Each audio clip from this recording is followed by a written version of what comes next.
Pourquoi il faut prier avant de sortir de chez soi? Bien-aimé, ouvre bien ton esprit à ce que je vais te dire. Le monde dans lequel nous vivons aujourd'hui n'est plus comme avant. Il est devenu dangereux, rempli de pièges visibles et invisibles.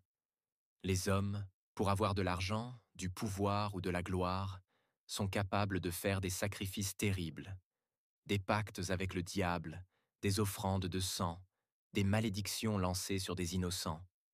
Tout cela pour réussir dans ce monde passager.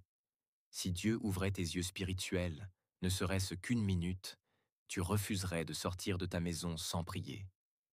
Parce que dehors, dans la rue, dans les marchés, au travail, dans les transports, même dans certaines maisons, l'ennemi a placé ses pièges. Le diable rôde comme un lion rugissant, cherchant qui dévorer. 1 Pierre 5,8. Je te le dis avec amour, si tu ne sais pas prier, apprends vite à prier. Car celui qui ne prie pas est une proie facile pour l'ennemi. Si l'adversaire n'a pas pu t'atteindre dans le monde spirituel, dans tes songes, tes pensées, dans le monde invisible, il passera par le monde physique.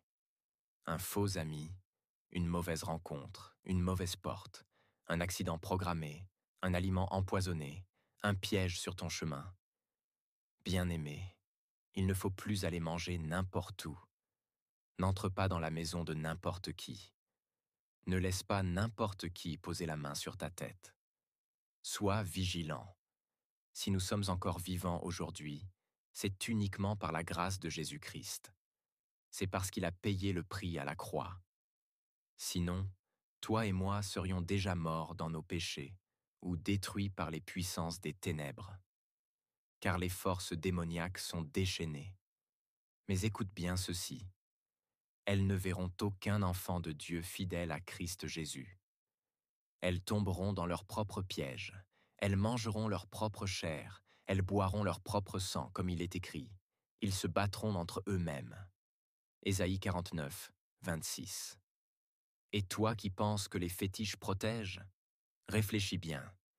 Si les fétiches avaient vraiment le pouvoir de sauver une âme, pourquoi les plus puissants féticheurs, sorciers, occultistes abandonnent-ils tout pour suivre Jésus-Christ?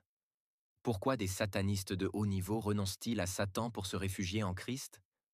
Parce qu'ils ont compris une chose. Il n'y a que Jésus qui sauve. Aucun fétiche, aucun esprit, aucun rituel, aucun marabout ne peut te garantir la paix, la vie éternelle ou la vraie protection. Tout cela était mensonge et tromperie du diable. Le diable donne d'une main pour détruire de l'autre.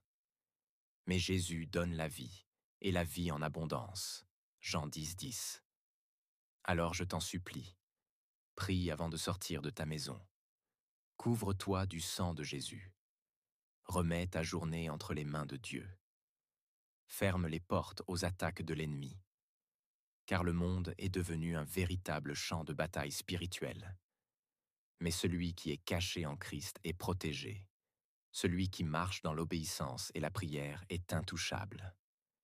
Que Dieu te garde et t'ouvre les yeux pour discerner les ruses de l'ennemi, au nom puissant de Jésus-Christ.